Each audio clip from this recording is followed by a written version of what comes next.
In today's video, I'm going to teach you how to get access to GPT-4o in just 5 minutes. Whether you're new to the world of AI language models or simply want to upgrade your existing experience, these easy steps will walk you through the process seamlessly. So grab a cup of coffee, get comfortable, and let's dive in. First things first, you'll need to open your preferred web browser. This could be Chrome, Firefox, Safari, or any other browser that you're comfortable using.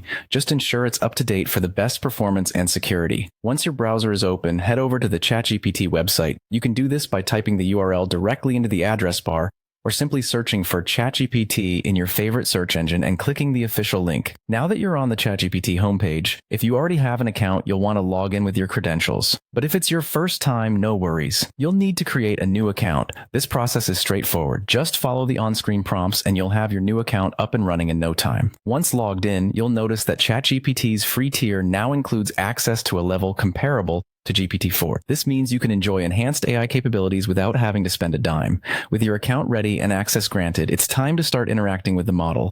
You can either begin a fresh conversation or continue with an existing chat. To initiate a new chat, just look for the new chat option and click it. If you prefer to continue a previous conversation, simply select it from your chat history. With your chat window open, feel free to type in your prompt. This could be a question, a command, or anything you wish to explore with the AI. Remember to be specific in your prompts for the best results. Once you hit enter, just sit back and wait for ChatGPT to generate a response. It's that simple. And there you have it, quick and efficient access to GPT-4o at your fingertips. Keep in mind, the more you interact with ChatGPT, the better you'll get at crafting prompts that yield insightful and useful responses. This upgraded model offers high-level language capabilities, making it a powerful tool for research, brainstorming, or simply having interesting conversations. I hope you found this guide helpful and that you're as excited as I am to explore the expanded capabilities of GPT-4o. Don't forget to like and subscribe for more tech tips and tutorials. Thanks for joining me today, and happy chatting.